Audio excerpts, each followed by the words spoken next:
Hey everybody, David, aka RVJedeye, aka Car-V-Jedeye. And I started off this year with a very special video talking a little bit about some proposed changes and getting some advice from you guys about the channel moving forward.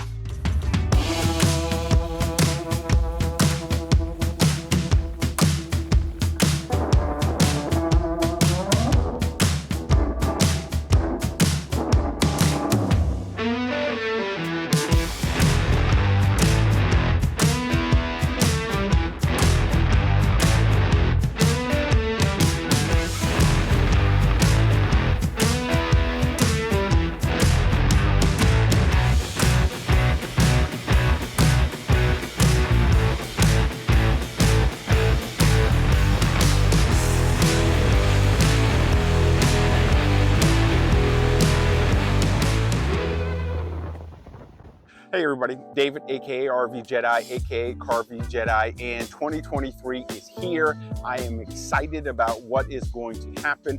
2022, great year. 2023, going to be even better.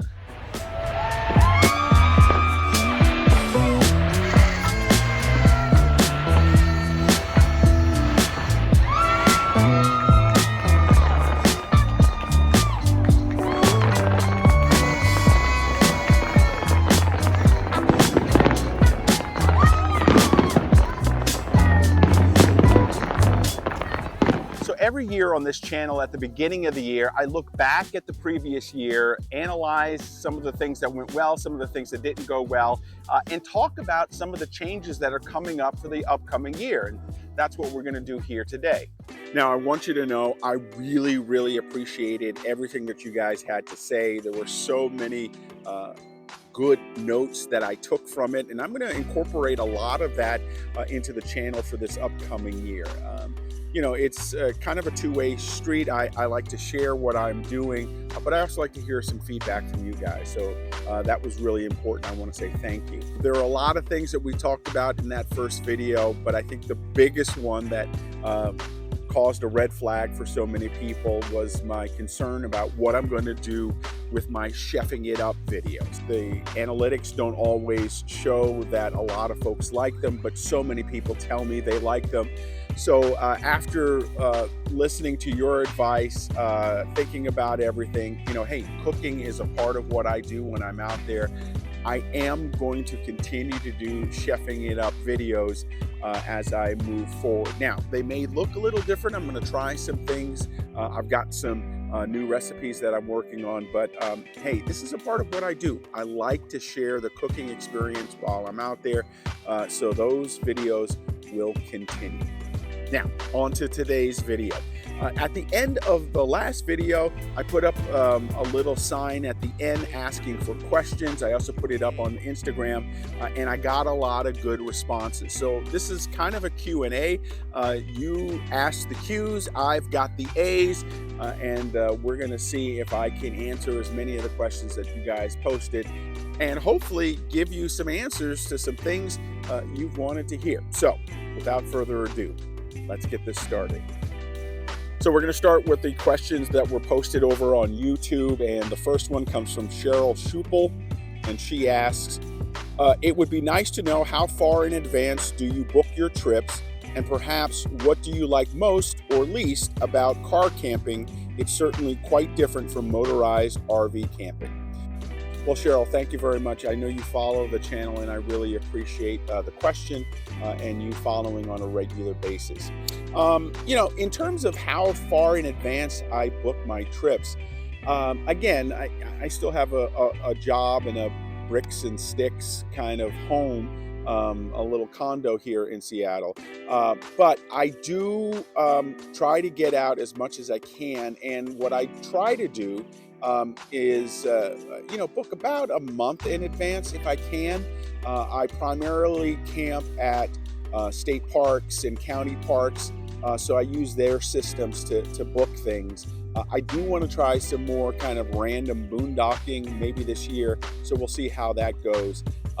So I usually do anywhere from about 2 weeks to a month, depending on the time of the year. Sometimes you can do a week out, but you usually want to give yourself about 2 weeks here from what I found. During the winter, it's a little easier to get in and out of places because not a lot of folks are going out camping.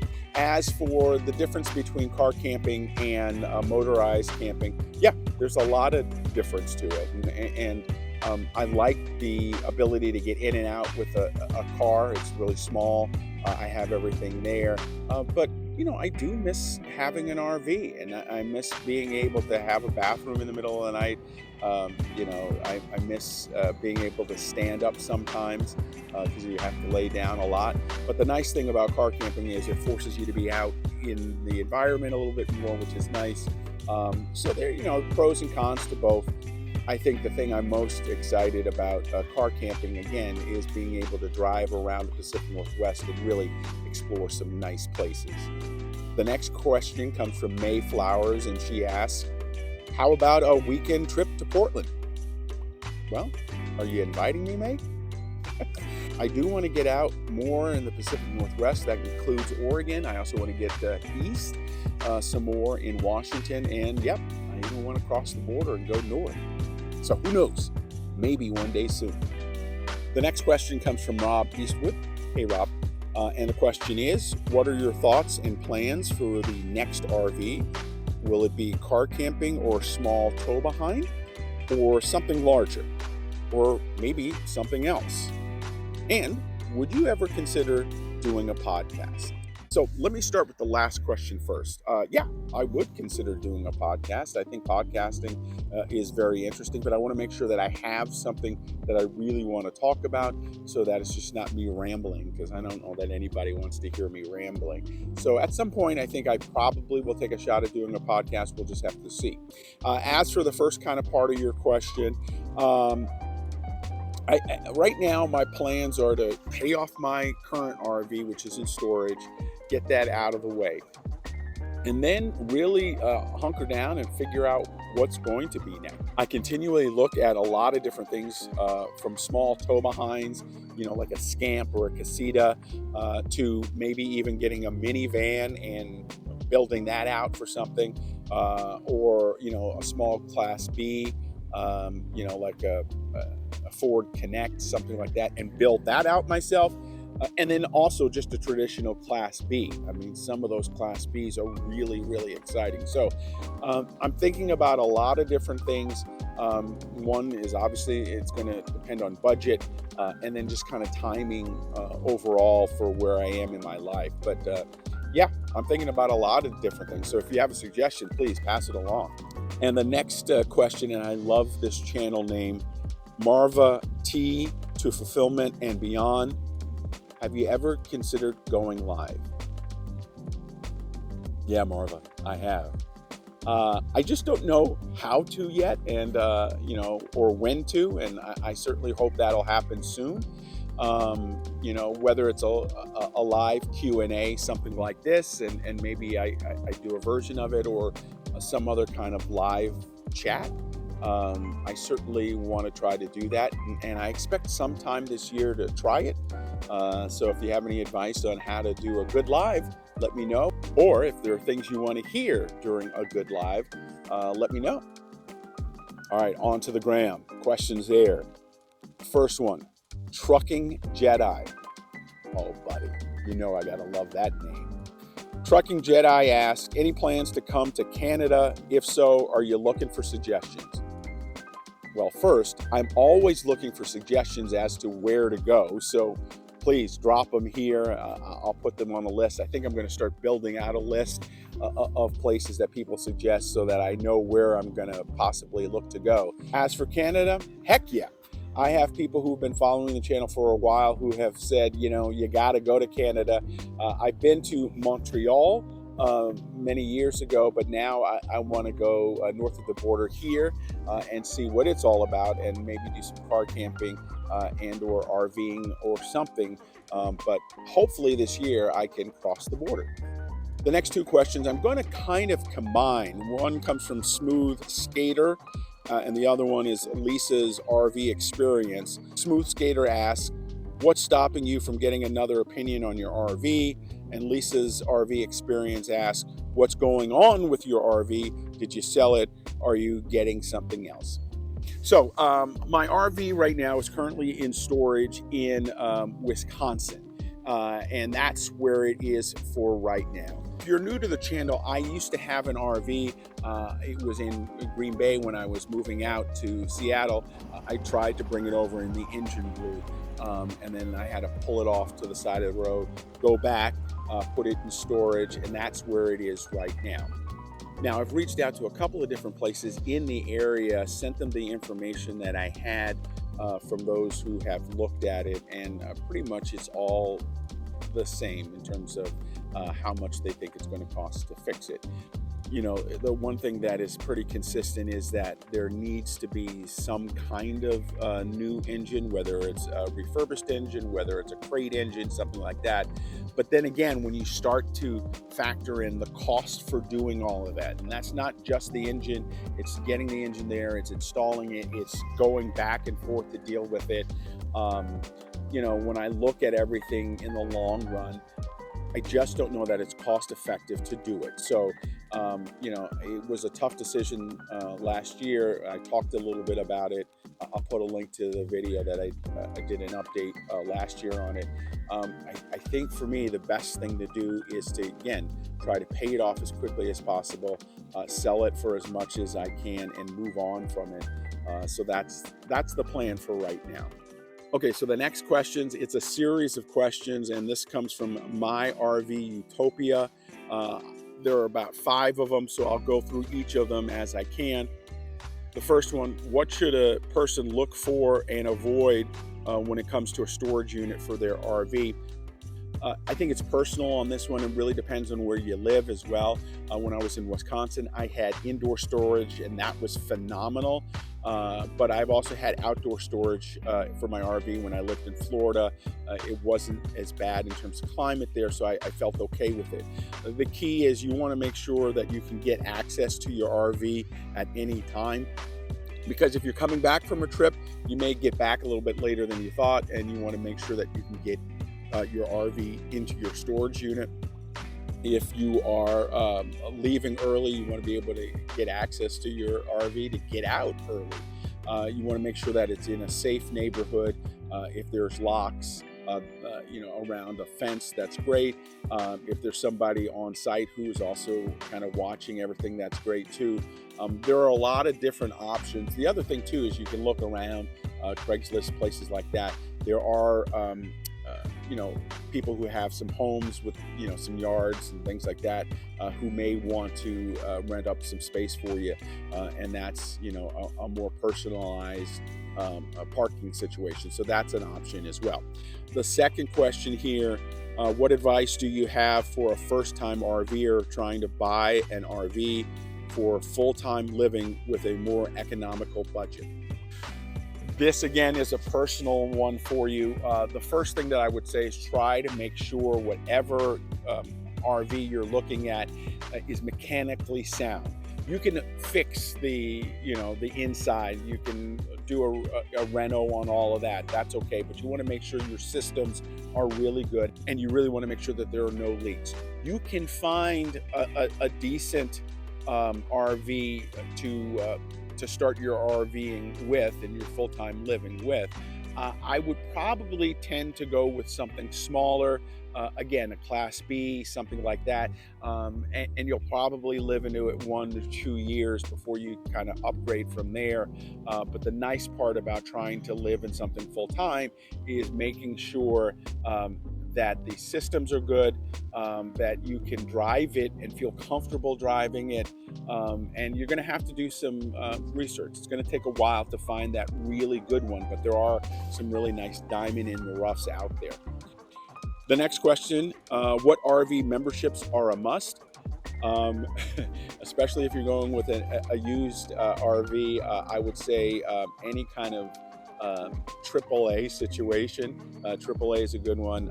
Good Sam, I did use that, and they have kind of a RV you know, membership that in case you break down, you can call them. You want some kind of membership just to help with the mechanical aspect of having an RV. That's the first one. In terms of the other ones, you know, I'd never really had you know, like 1,000 Trails or anything like that. I've heard mixed results about that. You know, I think whatever you can get that feels comfortable for you, that will allow you to not spend a lot of money, but maybe give you access or a discount on something, that's what you're really looking for. And then, you know, you try one for a couple of, you know, a couple of months or so and see how that goes, or a year. And then you just, you know, if you don't like it, you move on to another one. How do you set up your RV for optimal safety when you're a single person that won't break the bank? Again, for me, when I had my RV, you know, I primarily stayed at campgrounds and, you know, county parks, so I never really felt too unsafe while I was there. You know, you're gonna want some stuff around you, whether it's a little bat or something to have with you just in case inside. But you know, one thing I might do is change your locks out on your RV as quickly as possible, just so that you have a new system that works for you. And then you just want to be careful of where you're staying and where you're parking. I think that's the key. If you don't feel safe, if you don't feel good about where you're at, move. Even if it means that you have to go to a Walmart parking lot or, you know, something like that. You just want to make sure you're safe wherever you're at. And then the final question from My RV Utopia: what city, state, campground have been the most welcoming to you as an African American RVer? Again, for me, I've RV'd in Florida, Alabama, Georgia, Wisconsin. I've had really good experiences out there RVing. Again, I primarily stay at you know, city parks, county parks, state parks, things like that. So I've never really felt uncomfortable too much any place. The key for me that I found is that when you're camping and you're doing this kind of lifestyle, everyone seems to be pretty accepting of you. Everybody's out, you know, camping or doing something in their own rig and things like that. So I think it's kind of a family, if you will. You know, I have not had really bad experiences. There was one time when I was in Florida, when I got to where I was trying to find a park, and it was really late, and then the gate was locked when I first got there. And in Florida at that time, you had to wait the next day until, you know, somebody came to open up the gate, and I just didn't feel safe where I was at. But that's been about it. You know, I've had a couple people come over and have conversations with me. You know, I did a video about one guy who came over when I was in Wisconsin, and we talked about being an African American man RVing, and that they hadn't seen a lot of us out there. It really came out of a sense of questioning and respect, and just wanted to have a conversation. So I felt okay about that, and we had a really good conversation. Again, I'll put the link to that video up here as well. You know, I've heard mixed stories about whether or not people feel comfortable as a person of color RVing or in this lifestyle, but I met so many great people all over who RV and camp, and it doesn't make a difference the color of their skin. They're passionate about what they're doing. They like being out here, and so it's been a really great experience. So get out there, enjoy, explore. I think you'll really have fun when you finally get out there.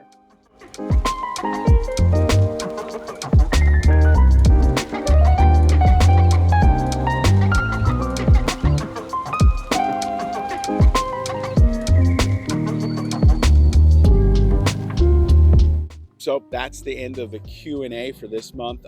Again, I think I'm going to try this a couple more times throughout the year.